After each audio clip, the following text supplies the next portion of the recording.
Hi,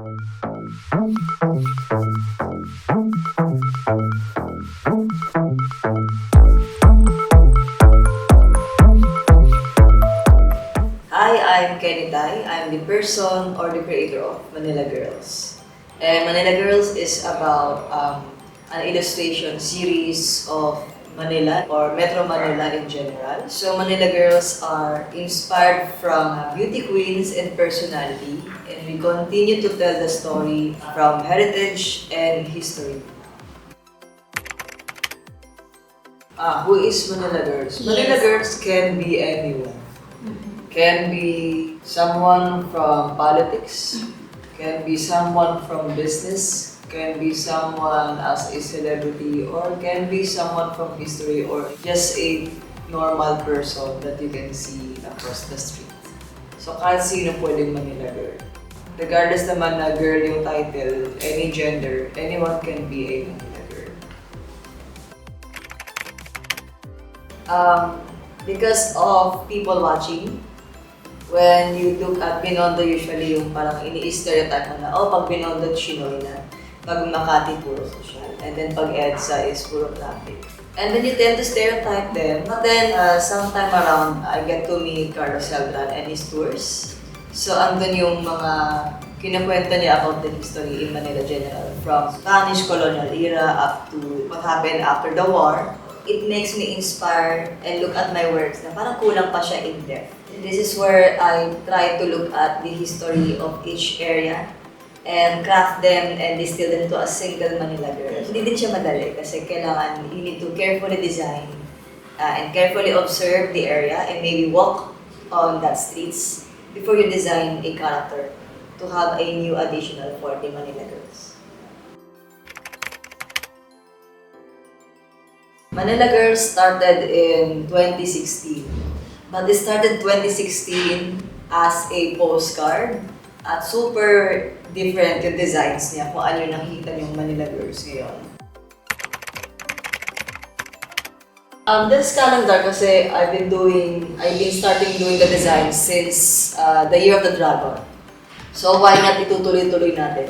Para full circle, so 12 more years na puro ganito. Diba? And ang maganda itong calendar kasi, kukunti na lang yung gumagamit. Ang gusto natin is kita agad yung numero. Hindi mo na ikakalikot sa telepono mo yung petsa, di ba? So, kung gusto mo mag-panic, alam mo yung deadline mo. Di ba? And maganda din siya, at least hindi lang puro yung logo ng kumpanya. Di ba? And makita mo yung details. So, kahit na nakatingin ka dito, pwede, you can also get lost to the details. And, you know, just enjoy the visuals. And enjoy the culture of Manila or Manila Girls. 5, 4, 3, 2, 1, go. There you go. The design reveal for the Tulco collaboration. And Year of the Horse, kasi ang kwento is, the horse is not really our native animal. It's imported by the Spaniards during their colonization era. But like the horse, they know how to adapt. So we had our own breed in here, no? And as a horse, so I chose the design because the horse is also a symbol of movement, a symbol of progress with a direction, diba? So yun yung maganda sa Year of the Horse natin. And like the horse, then to adapt, like us in the Philippines, although nakailang colonization tayo, we also adapt their ways, unfortunately good and bad, in architecture, in culture. So there you go. So meron tayo, for example here, syempre yung Calesa, and yung sa Santa Cruz, the former San Lazaro horse racing track in here. And of course, the Intramuros, yung mga Guardia Civil or Renadillo nila, syempre yung mga kabayo din yan. And of course, we do not forget escolta, mga escorts ng horse yan before. And of course, the merry-go-round, di ba? And syempre Makati Polo Club, andun din siya. Mga farmers din na gumagamit din ng kabayo. So, yung 16 Manila Girls is there. Yes, the all 16 Manila Girls is cheered. They're enjoying the ride. And we do not forget syempre yung kabayo as kabayo dun sa plancha. Di ba? So, inadapt din natin yun lang. I like this t-shirt because maganda yung stitching niya. parang double stitching, no? Ang soft ng fabric niya, it's cotton.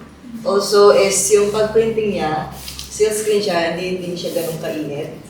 At they'll make sure na nakailang hagod siya para brilliant yung colors niya. And what I really found out and I really appreciate is yung curing. So may isang layer pa siya ng coating para hindi magbabakbak yung design. So you can wear it on many times as you like.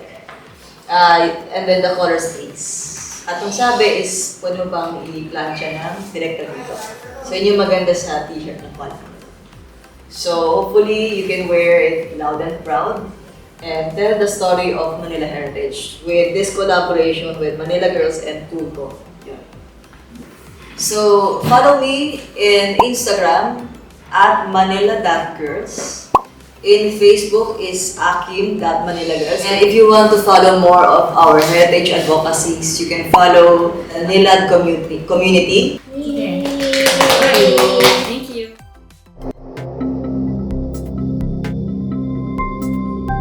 Tulco, the #1 textile ink in the Philippines.